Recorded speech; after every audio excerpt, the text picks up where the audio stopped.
have 2 beasts. So I was kind of used. I have 6 of them though. Beasts. It God. doesn't help. And you call them more if you count them.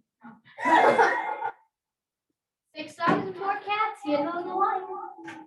No. Okay, if you're in the room and you have your sound on, you need headphones or turn your sound up. We will all remember how to do this properly, I promise, maybe. Promise, maybe? I think I know what to do. Hi, Miss Jost. Good morning, Haley. Good morning. Sweeney's on the Zoom. Hi, Caden Sweeney. How come you're not here? Caden Sweeney. Oh, maybe I have to admit you first. You're in the waiting room. I get it now.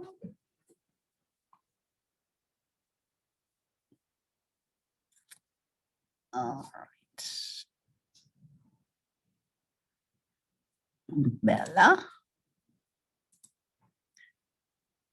Okay, good morning, everybody. Caden Sweeney, I'm glad you're in Zoom. How come you're not here in person, bud? Turn your mic My on. parents are getting a COVID test, so they wanted me to stay home just in case. Gotcha. All right. Let's see. Georgia's here. I have a question about this week. Haley's here. Give me a second, Haley, then we'll take questions, okay? Hakeem. Okay. Carl's in the room. Maddie's here. Morning, Maddie. Turn your mic on. Talk to me, please. Caleb's here. Madison, are you there? Yeah, I'm here. Okay, good. Caleb, are you there?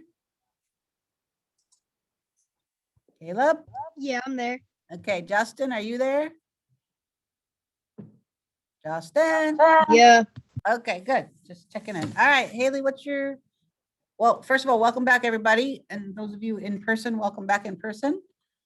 Haley, what's your question? Is this Friday a dragon or husky? This week is a dragon. The 26th is a dragon. Anyway, just making sure I don't come to school on the wrong day. Right. Good question, Haley. All right, very good. So I trust that all of you enjoyed your time away from Zooming and school and all of that. I know I did. I didn't. You didn't? I'm sorry. Okay, so honestly, I have not done any schoolwork. I spent like 10 minutes yesterday updating the bulletin board. And that was pretty much all I did as far as school all week. So if you turned any work in, I will get to it today or tomorrow to grade it. Okay. Just a heads up again, rapidly approaching is the end of the 5 weeks of the third quarter. This year is going by very fast. So if we look at the bulletin board today, can you guys see my screen okay? Yeah. Hold on. Okay. Oh, I remember these annoying boxes everywhere. Can't function. Okay, present mode. All right, so the bulletin board, welcome back. And over here in the right-hand corner, I've got the end of the first 5 weeks of the third quarter is Friday, March 5th. Check your deadline. Any work that I have assigned this quarter. So that began with, let me make sure I read the right thing. Your first assignment for this quarter was due on February 2nd, and it was the Young Writers Multiple Choice. So anything due on or after February 2nd, 2/2, you need to make sure that you have turned that in. Okay, I would suggest if you still haven't gotten yourself caught up to do that quickly and do it this week. Because many of you have lots of zeros and that is not good. Okay, so what will we be doing today? We'll be reading a story called The Singing Man today and tomorrow, and then doing some activities with the story. It's a story I think you'll enjoy. What kind of activities will we do? We'll be talking about character traits and making connections to the world, our own life, and another text. And I will talk about both of those things in a second. So you guys, we're going to read this story, and it's a story that I have not read in quite a few years. And I was going to read it yesterday, and I thought, no, I'm going to read Cold tomorrow because it's been a while since I've read this story. But before we start that, what I'd like to do is I'd like to just talk about a couple of things. So if you could take a look at my screen here, I'm just going to open up a document and we're going to just talk about some things. Can somebody tell me, and it's kind of important whether you are in class or whether you are at home, that we kind of participate in this just to have a discussion. But one of the things that we're going to talk a lot about as we read the story is character traits. And then you're going to have to do an activity with character traits for the main character. And it's well, we'll talk about the story in a little bit, but let's just talk about character traits. Those of you in the room have a big hint. And those of you that come to school and are in my room, which would be everybody in this room, except for totally remote kids, there's a big hint about character traits in my room. Can anybody tell me what that is? I have no idea. Carl, what's the big hint? Every. Okay, Bella, I called on Carl. Oh, darn. Carl, go ahead. A big list of character traits above the board. Yes, above the board in my room, in the front of the room, there is a list of character traits that, and actually I think this one, because this is probably my second or third list that, you know, they fall off and I have to redo them every once in a while. But I've got them categorized into positive character traits, negative character traits, and then neutral character traits. But can you guys, can anybody either at home or in person tell me what I mean when we talk about character traits? What's like the definition? I do. Haley. Okay, well, I was going to call on Alex, Haley, so hold on. No, go ahead, Alex, tell us what you think. I think that it's like describing a character. It's what? Describing a character. Describing a character is what? Traits. Okay, but you didn't define it. You're using the term to define the term. That doesn't really help us. Haley, go ahead. You had your hand up or you chimed into. What do you think a character trait is? Kind of what Alex said, but like describing that character. And I'm going to ask you the same question I asked him. How does a character trait describe the character? Bella? It's describing the character's personality. There you go. That's what I'm looking for. It describes the the character's personality. So I'm just going to make this little note. So a character trait describes the character's personality. Okay. And the reason why I wanted that word here, and I'm going to highlight it, personality, is because a lot of times kids get character trait confused with physical traits, you know, like if you are going to you can describe a character or a person by what they look like. That would be their physical traits. That's very different than their character traits. Their character traits are their personality. So be kind. Let's just practice a little bit. What would be a character trait for Mrs. Jost that you might come up with? Go ahead, Bella. Be kind, Bella. Stylish. I don't know if I've ever heard that. Well, thank you. Because, well, that's an interesting one, because you could be a stylish person, meaning that you sort of pay attention to what you wear most of the time, or you could have style. Formal means proper. Okay. All right. So give me another one. So stylish. You got one? Energetic. Maybe some days. Okay.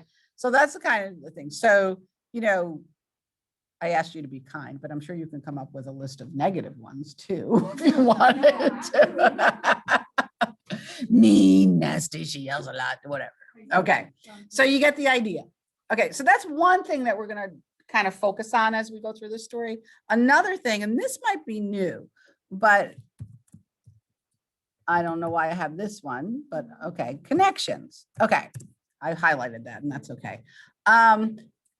Just in general, somebody tell me what I mean when I say the word connection. Connecting two people. Well, no, just, I'm not asking you for anything to do with ELA. I'm asking you the definition of the word connection. Something that connects, right? Two things that you take one thing and you connect it to the other, right? So if you like build Legos, you take the two pieces of Legos and you connect them together, and then you put a bunch together and then you create something, right? Okay. So when you make connections, strong reading, when you're reading and you're comprehending, it's really helpful if you make connections to the text that you're reading. Okay, and we're going to talk about 3 different kinds of connections. So one is something called, whoops, not that, text to self. So if you make a text to self connection when you're reading, you're taking something you're reading in the text and you're connecting it to your own personal life. Have you ever done that? Yeah. Sure. Do you understand the reading better when you do that? Yeah. Like if you could relate to the character or relate to the situation, basically you kind of have a better understanding of what you're reading, right? Okay. Another one is text to world. So that means you take something that's happening in the text and you connect it to something that you know out in the great big world. Hey, there's some kind of pandemic in that book. I've got a global pandemic. That's a great example. So you're reading a book that's talking about a pandemic. Oh my, what's happening in the world right now? Why are some of you Zooming and some of you in person? Because there's a pandemic. What? The coronavirus, right? So again, when you're reading something and you can make a text to something that you know out there in the great big world, your understanding goes up. Okay. And the last one we're going to talk about, not E, Mrs. Jost, man, I can't type today, is a text to, oh my goodness. Somebody else. No, text to text. Thank you, because I drew a blank. So this is when, you read a book and then you're saying, and I've seen you guys do this with me already this year, right? Like we'll be talking about whatever the heck we're reading and you'll say, hey, this reminds me of this other book I read that had this character that went blah, blah, blah, blah, blah, or whatever. Okay. Now under text, we can have a little leeway there with text because I would argue that if you were if you were reading something rather, and then it reminded you of a movie that you saw, that could be a text to text connection. Why? Because somebody had to write the screenplay for the movie, right? Or even a TV show, right? Somebody had to write the script for the TV show, right? Sitcoms, right? So anytime that you can make connections to what you're reading, to either yourself, the world, or another text, your understanding of what you're reading at that point goes up. And those are things that you should look for as you read anything, okay? So what we're gonna have to do, not have to, but what we're going to do when we get done reading the story, and it's a rather long story and it takes like a couple of days to get through. And I like to read it with you because I like to stop and talk about different things. But keep in mind that we want to focus on the main character whose name is Banzar. We want to look at his character traits because you're going to have to do an activity talking about his character traits, improving his character traits. And then you're also going to have to pick a connection at the end of the story, whether you want to pick a text to self world or another text, but you're going to have to explain what the connection is that you made. Okay. So that's what's coming up. Questions about that? Okay. So I'm just going to just name this. Okay. So that's okay. It's on my thing. All right. So if you could all go to classroom and then open up, and it should be the third thing on the stream, the new assignment, the Singing Man text. And I know this comes through as an assignment, guys. However, I got to open it up differently. I know it comes through as an assignment. However, in order for you to get your own copy of this to be able to make notes as we're reading or whatever, I had to give it as an assignment. All right, so let me just.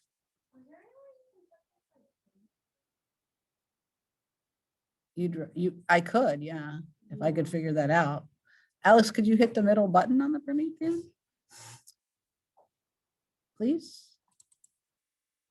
Okay, so, and yeah. And then share screen. Or whatever it says.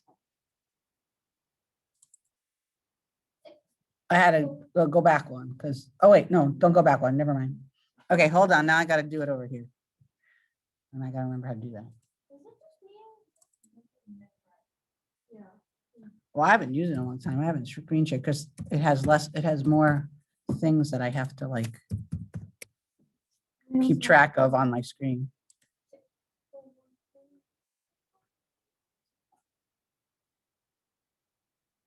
Awesome. All right. So let me go back here. Okay. So when you open this, open it with Cami.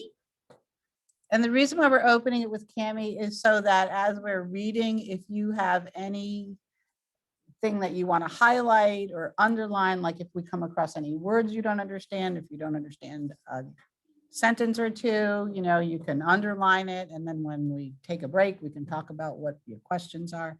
If you want to make notes, you can make notes. Okay. So is everybody, I'm going to ask this, does anybody need more time to open up this document? Okay, so I'm going to minimize this to get a couple things off of my screen. And then I'm also going to ask everybody, and I know this is weird, but I want you to scroll down to the last page. And I apologize, 1 or 2 pages is sideways on here. We'll just have to deal.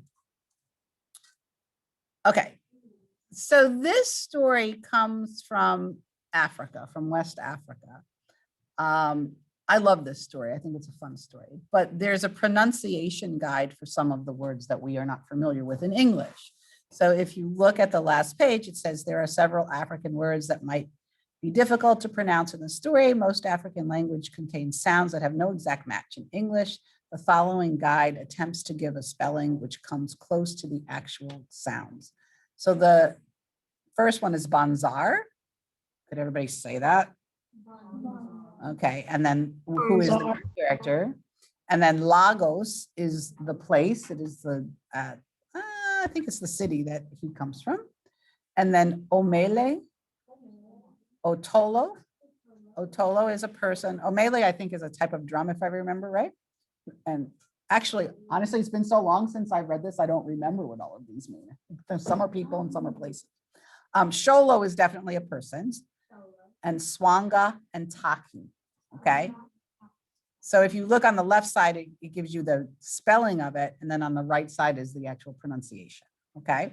So if we get lost, we can worry about that. All right, so this is a story that comes from Lagos in Africa, which is in West Africa. If we read the introduction, okay, there are 2 women, and I don't know if you noticed as I was scrolling through, but I love the illustrations on this story. And so we read a little bit about the author and then some about the illustrations. So it says, meet Angela Shelf Medeiros, who is the author. Angela Shelf Medeiros started writing when she was young. Any child who writes is a writer, she says, and every one of us has something interesting to say. As an adult, Medeiros has continued writing. Today, she has published many award-winning books of both fiction and poetry. I'm just trying to see, can people at home see my cursor? Yes or no? Yeah. You can, okay. All right. Medeiros' interest in African history can be traced back to her childhood. As a child, she used to listen to her father's stories about her ancestors in Africa. The Singing Man is such a story. Praise singers and their songs help to preserve the wonderful history of the African people. Medeiros explains about her story. Long before African history was written in books, it was sung. So a praise singer is what our main character becomes in this story, and it's his journey to become that. So we'll figure out what that is as we read. I would say not just African history was sung and told orally before it was written down, but all history was that way. Years and years ago, when I made up my own curriculum for the class, that's where I started school. That's where I started the year. We would talk about where stories came from. Okay, and there's something called the oral tradition. Mythology comes from the oral tradition. Any kind of stories that you tell around campfires, like Native American people, they come from the oral tradition. And lots of times, the stories would be put to music because it's easier to remember. Like, why do you think we make little kids sing their ABCs? Because it's easy to remember, right?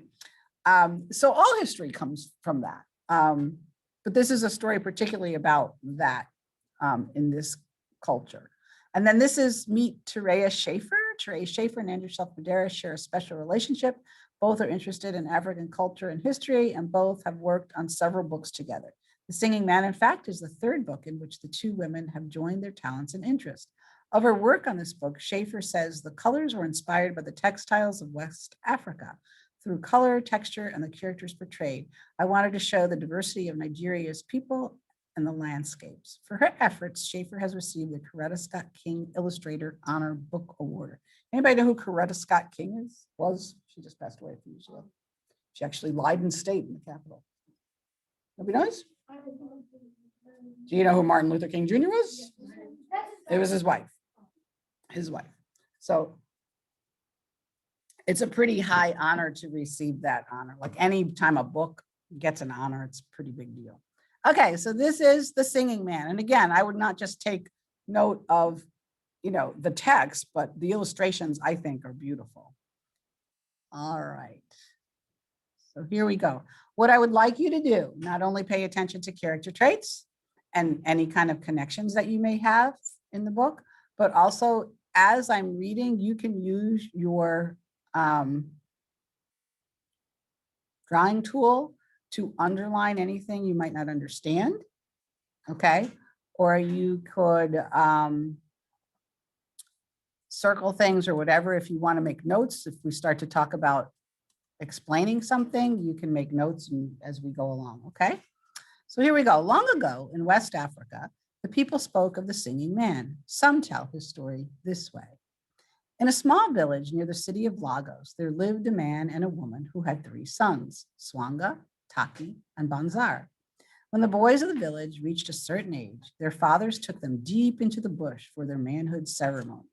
The elders shared the wisdom of their years, and the young men danced and feasted with the boys.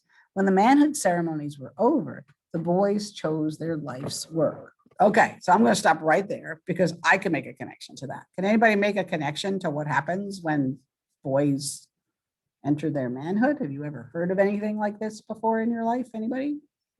The person I think that is gonna be, I think I'm Boy Scouts. Okay, so why? So you're thinking of scouts. So what in that passage is making you think of the scouts? The Girl Scouts. They go into the woods. They go into the woods. I was thinking, because when I was younger, we used to do this thing, you just have to cross the bridge. Okay, so there was some sort of ceremony to take you from one stage to another stage of scouts, right? And Bella's saying Boy Scouts, you kind of like go into the woods and they have like stuff they do, ceremonies they do. Has anybody ever heard of something called confirmation or a bar mitzvah or bat mitzvah? Okay, or in Latino culture, it's I'll probably say right, quinceañera, I think. Okay, so in most cultures, and this is a text to world connection, guys, okay? So in most cultures, at some point when young people like you become a certain age or get to a certain part of their life, there is some sort of ceremony that takes them from childhood into adulthood. In this case, it's boyhood into manhood, right? Okay.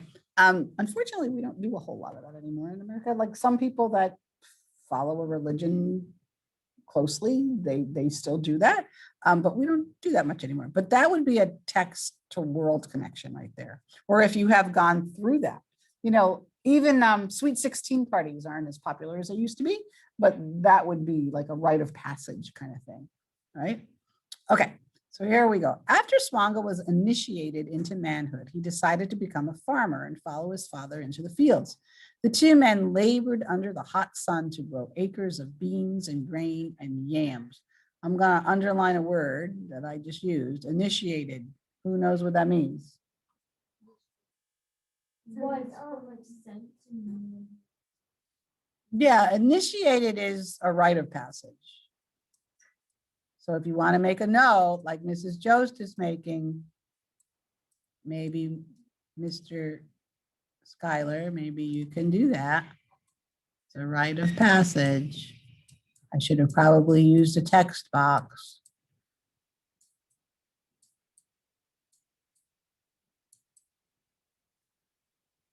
There we go.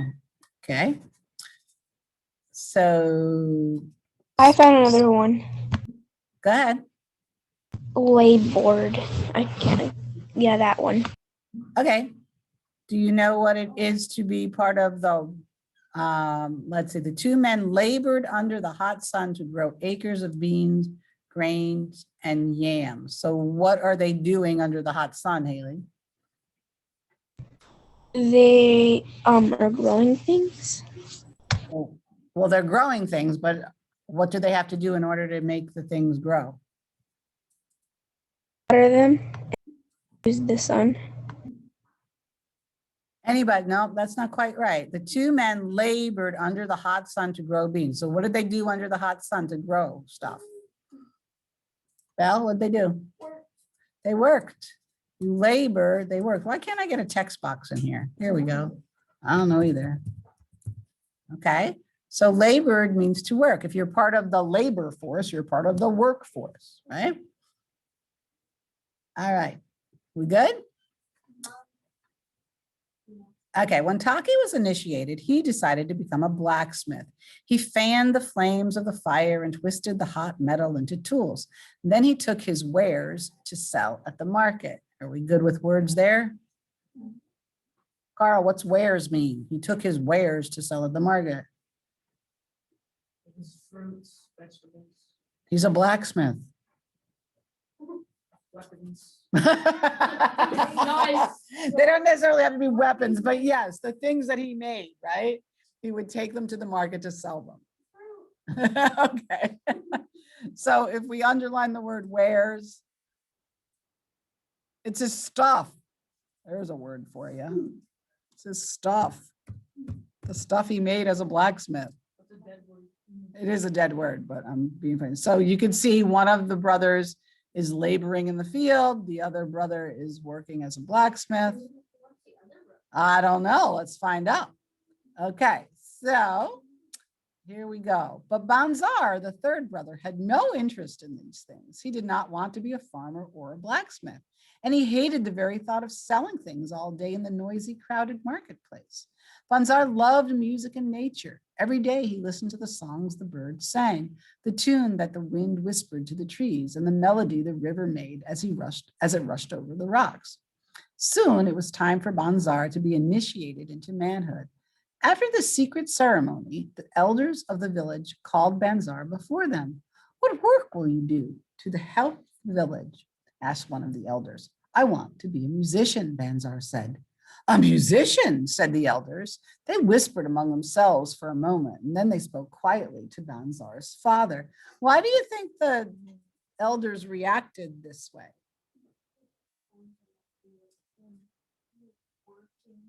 They're supposed to be working and producing. Okay. He won't make much money if he's going to be a musician. Okay, so this is just a.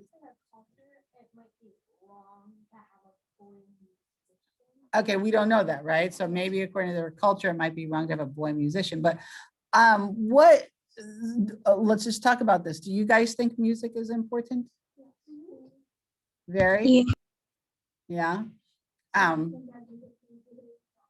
I don't either. I could agree with you. I don't think I would make it through the day without music. Like the 2 weeks that you guys were not in school at all, and we were doing everything remote, as soon as I got off Zooms, I would turn my music on. And you guys that come into school, you know, I always have music on in the morning, most days if I'm awake.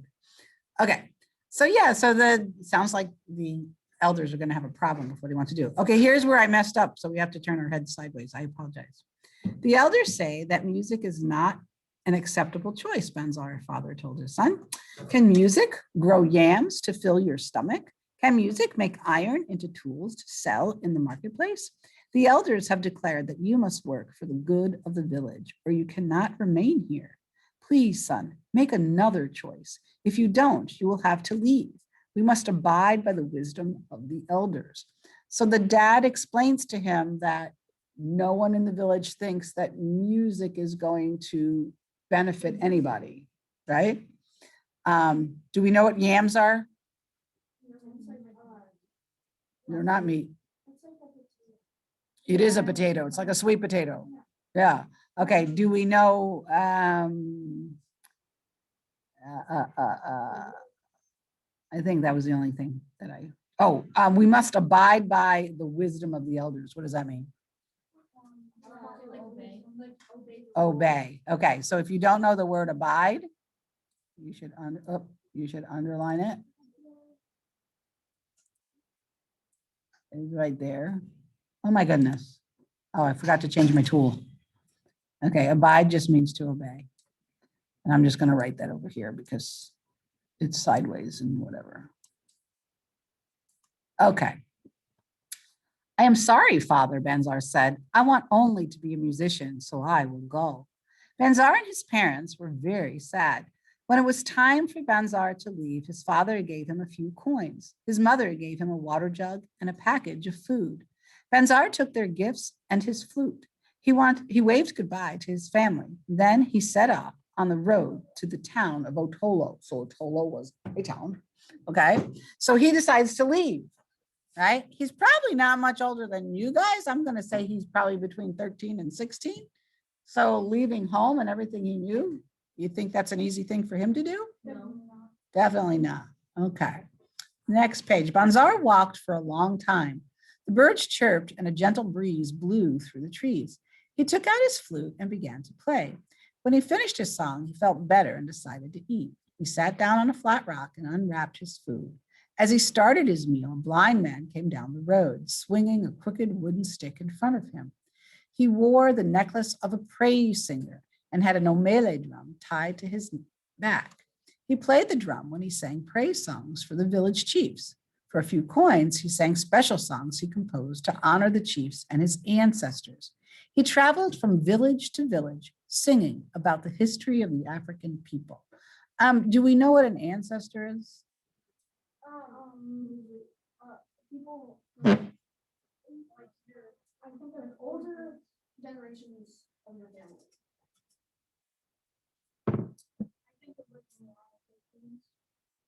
You think you're making a text-to-text connection, Milan and Hercules. Okay, but what does ancestors mean? I think Alex is on the right track. It's people that you were related to, but people that have come before you for generations. Previous generation. About all the boats and how they just sail. Right.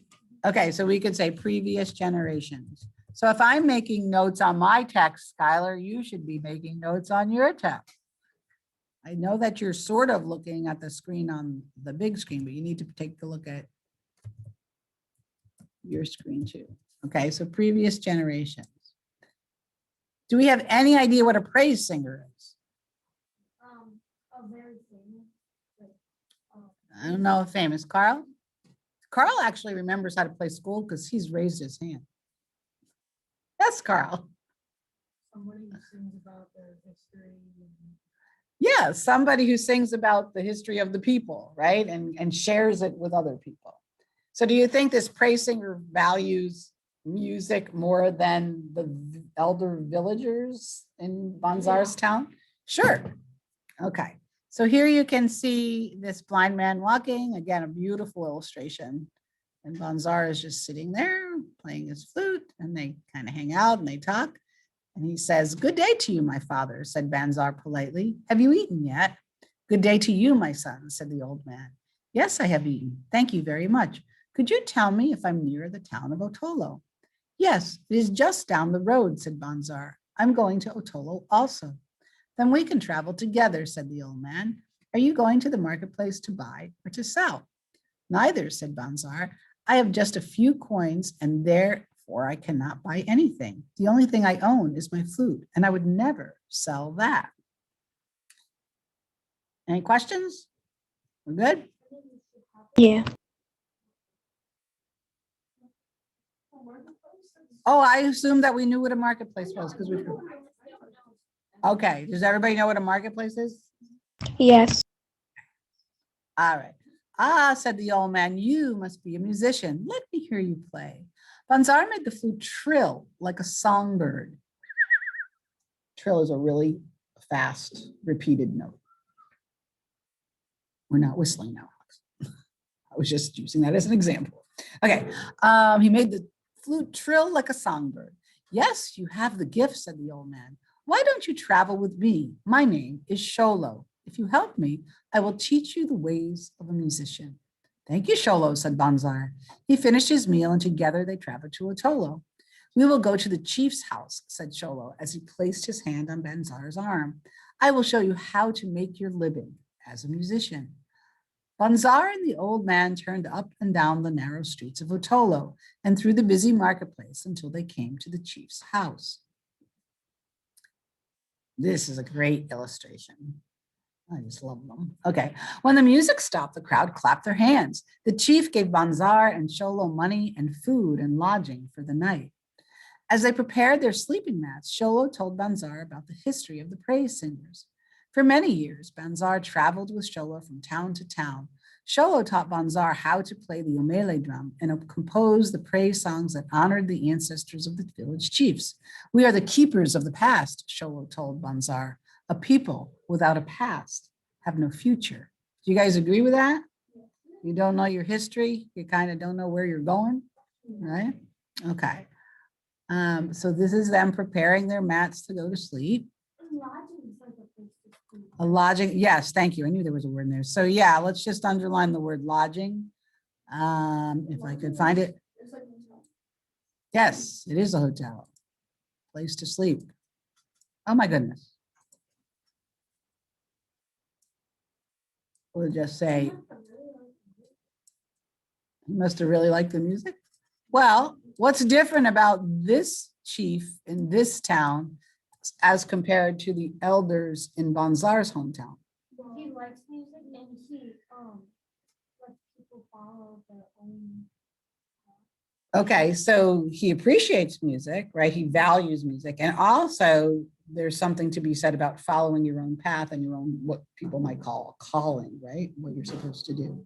Okay, so I'm actually going to make myself a note where we're leaving off because that is the bell, ladies and gentlemen. Okay, so those of you that came in late, anything that was due on or after February 2nd is part of third quarter. So if you're still behind, please get yourself caught up. We will continue this later. So start to think about connections, start to think about character traits so far. But I really do need to end this because, you know, we are out of time. Peace. Peace out.